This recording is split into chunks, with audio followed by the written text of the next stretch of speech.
Alright, we're back at it, YouTube. Went to the salvage yard yesterday, picked me up a dash. This black dash, black and red, is the original dash to my truck that my dad left to me when he passed away.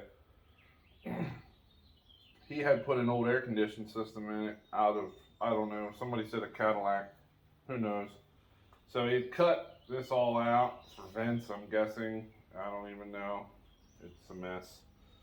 And then there's holes drilled here that he had toggle switches and a gauge mounted in.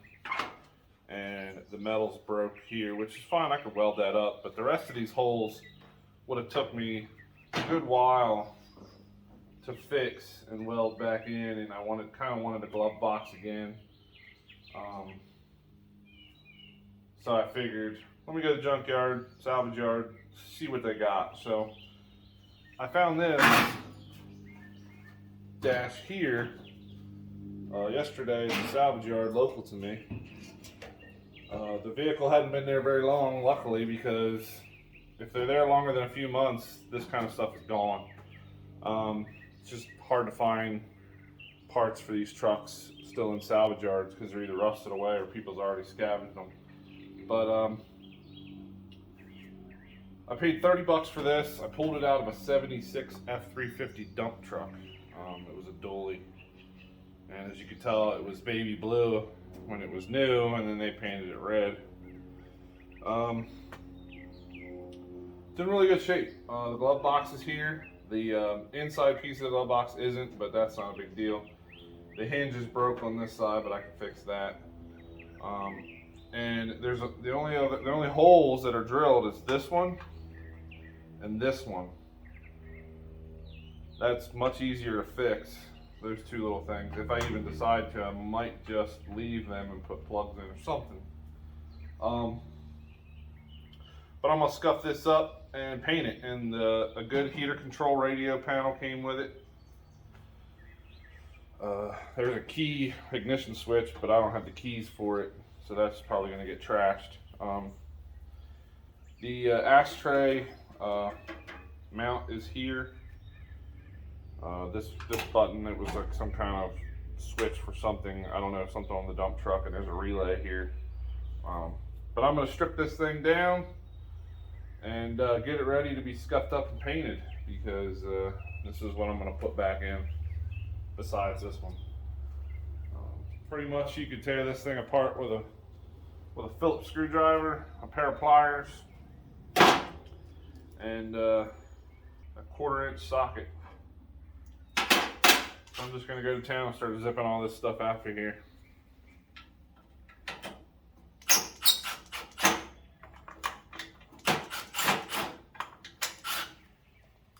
That's actually a Ford relay.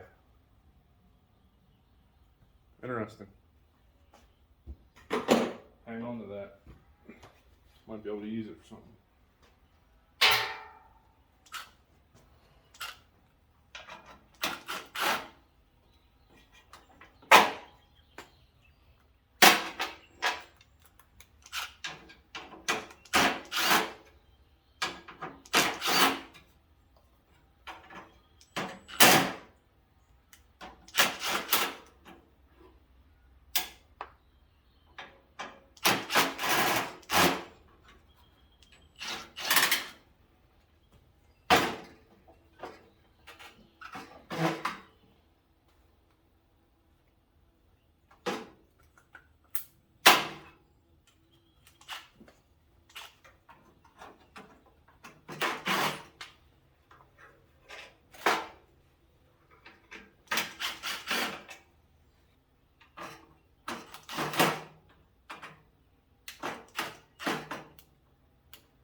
As you can see, the metal's cracked here. And that's probably because of the emergency brake bolts here. And the emergency brake pedal rusts off the firewall. So then this is the only place that mounts it. So then when you hit the emergency brake, it shears this metal. On my dash, it's cracked in this, not the same spot, but it's broken like here. Pretty common. That's why when I rebuilt the firewall on mine, I put an extra thick piece of plate in the firewall there where the e-brake bolts to take care of that.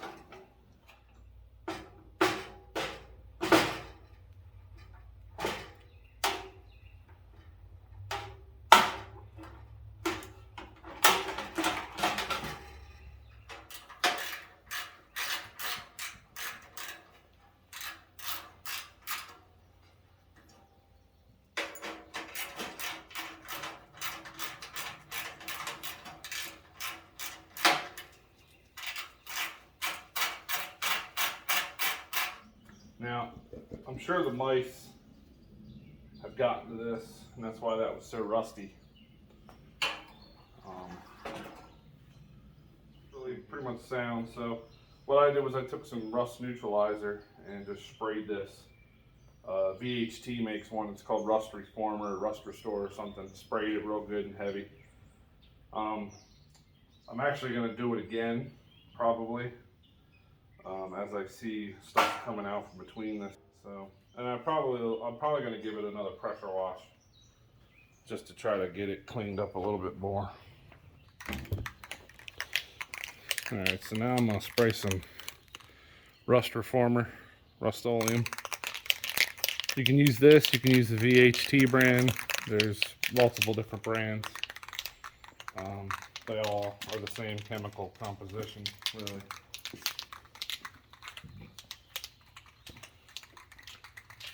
I'm going to spray this real heavy down into these gaps here where this metal meets this other metal. Try to get in between there.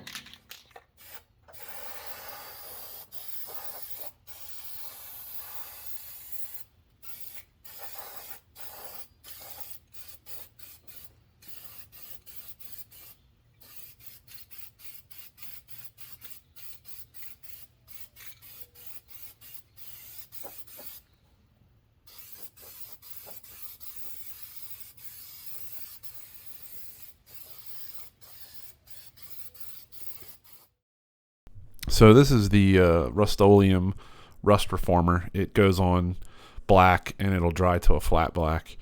The VHT version actually sprays on clear and kind of makes it look wet, and the heavy rusted areas will actually turn like a brownish black color once it neutralizes the rust.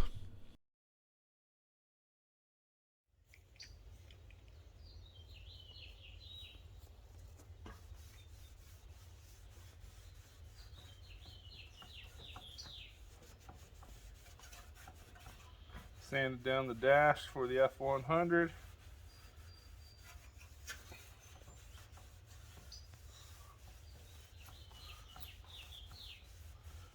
Wiping it down with some paint thinner and mineral spirits.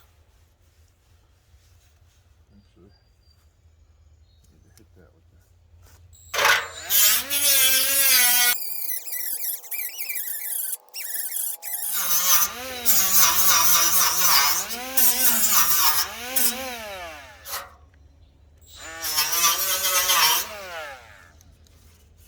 good enough.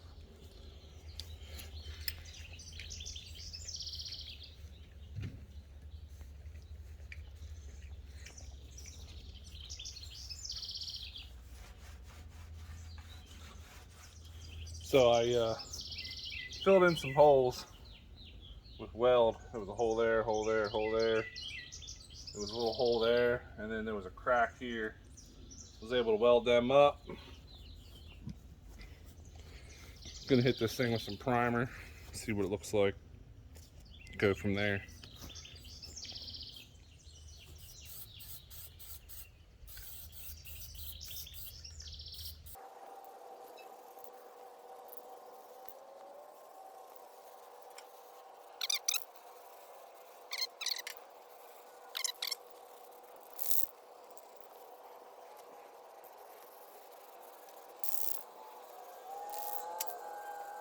Can's empty.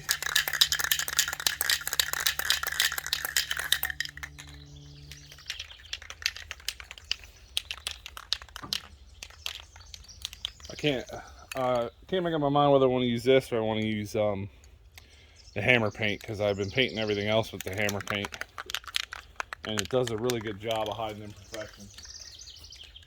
We'll see. We'll see how the primer looks, and then we'll go from there. And I'm not building a show truck. I'm just building a truck that I can enjoy. All right. Well, the camera was in the sun, and the sun overheated the phone, or the phone was in the sun, and the sun overheated it, so it cut the video off. I do like a very light crosshatch, like coat of primer for my first coat. It helps it adhere, and it helps the second and third coats adhere very well. So don't go for full coverage on your first, spray of primer. Just give it a couple quick spurts in different directions, kind of crosshatch it, and then let it cure really good, and then come back with your second coat and get full coverage. I've always had better luck with it adhering to the piece like that.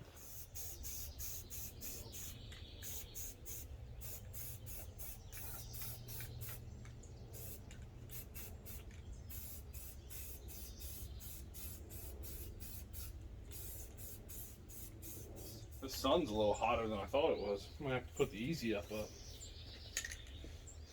You don't really want to paint in direct sunlight.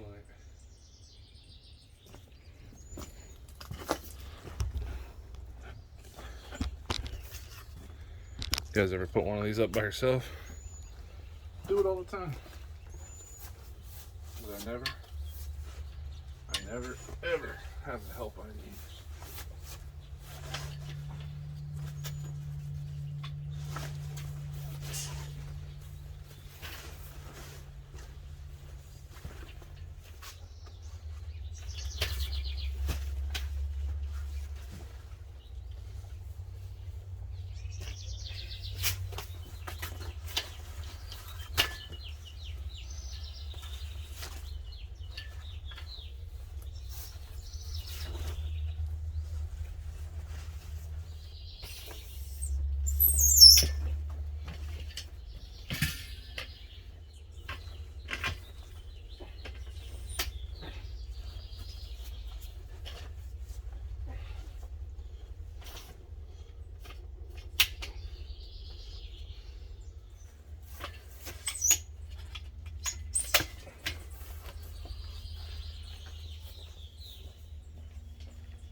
There we go.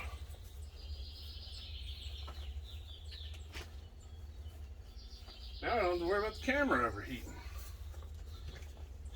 A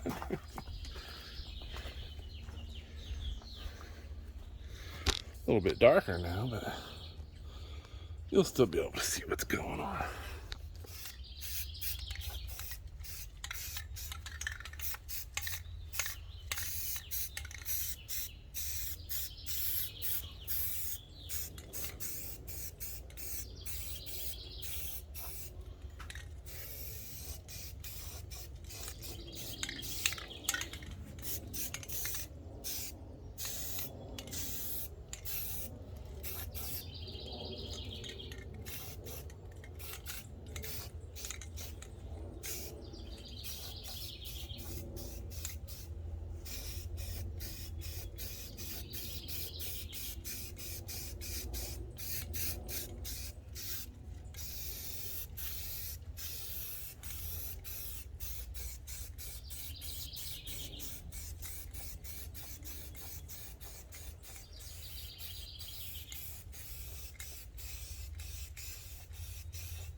Another empty can.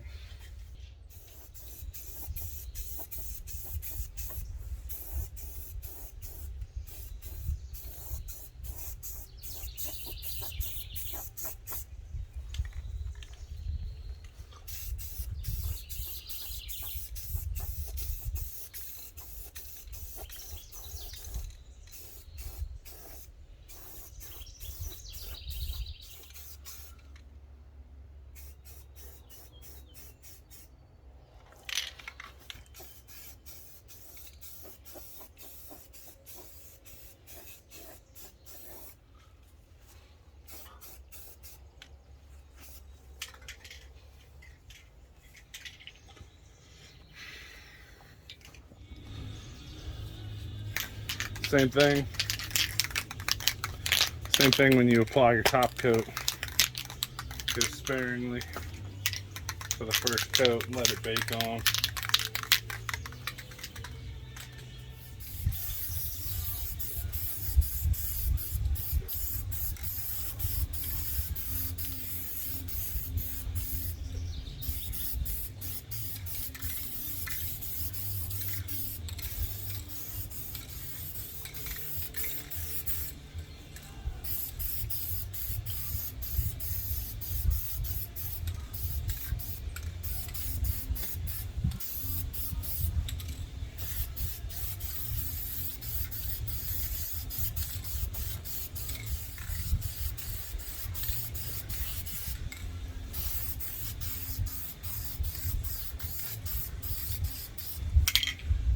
That's it, let it sit.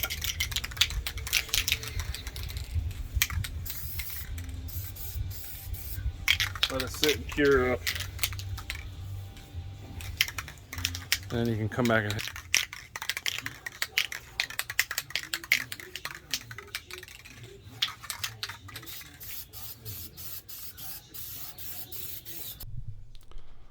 So I just laid on several coats of the hammer paint until I had, I think it was 2 or 3 coats on this thing. And then I let it cure for a good long time, and it turned out really nice. Ended up being pretty decent looking. So I'm getting ready to put the dash in the truck, and I figured the dash being metal, it's, you know, gonna have a tinny sound to it, and I already put all this sound deadener all inside. Why not put some on the back side of the dash to try to deaden any kind of resignations that the dash may have, or vibration or anything like that. So call me crazy, I don't know if this is overkill, but I had the stuff laying around, a bunch of extra of this sound deadener, so I'm just going to do it. And I don't really see a negative to it. I'm going to do under the top there, and I'm going to do these little areas here. And I don't know, I don't really see any downside to it. But that's what I'm going to do. So, I already put these pieces in. I'm not trying to cover every square inch. I'm just trying to deaden the. It's already deadened up the tinniness of the panel.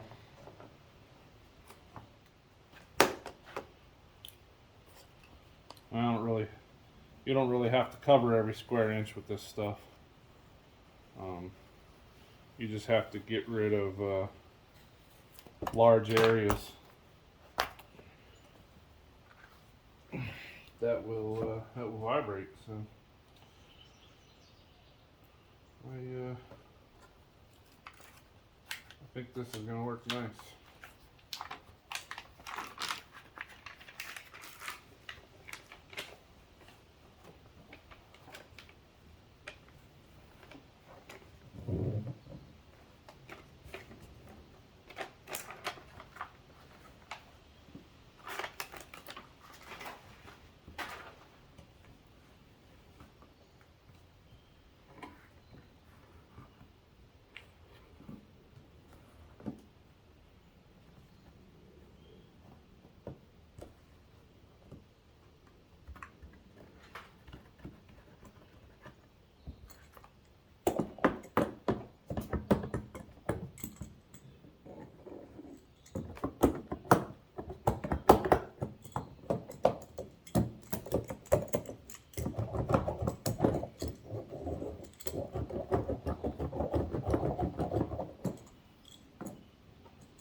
run your finger down the edge of this stuff. It's like a damn razor blade. That foil. And it'll cut you. Ask me how I know.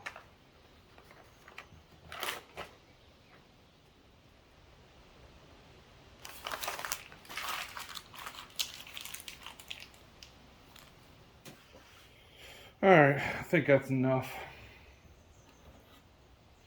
That ought to deaden up the sound a little bit. Sure added some weight to it, I'll tell you that. What's some of that?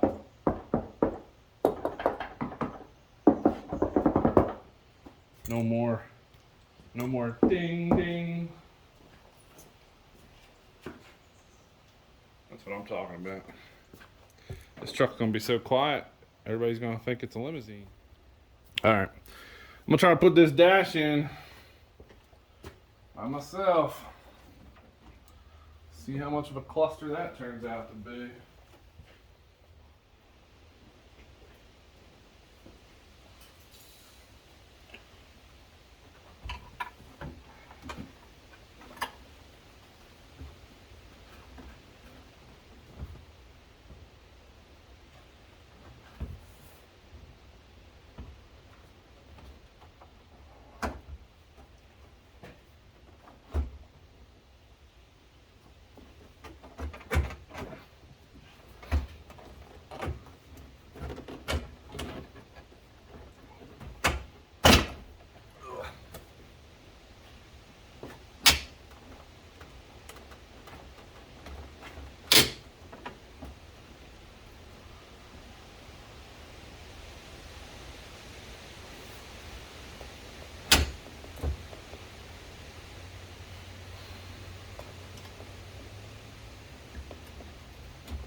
Milwaukee installation tool, 90 with a small bit.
Alright, those are it. I had the clutch set so it wouldn't strip it and it would snug it up. Of course the center screw's stripped. It was stripped before the threads are stripped, but I'm not going to mess with it. There's plenty of hardware in this dash that keeps it in place. So.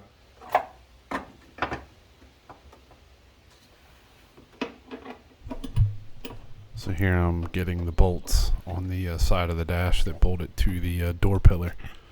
They're a little difficult to get to, but it's just a 1/2-inch bolt.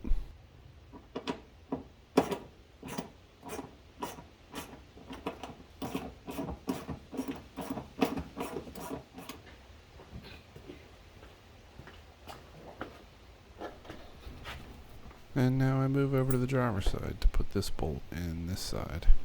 A little more difficult to get to because there's a lot more stuff in the way on the driver's side.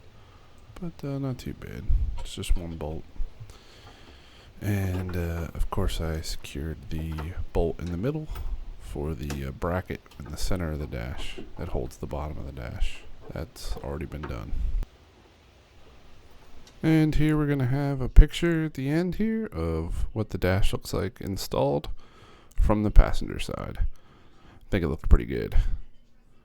Thanks for watching.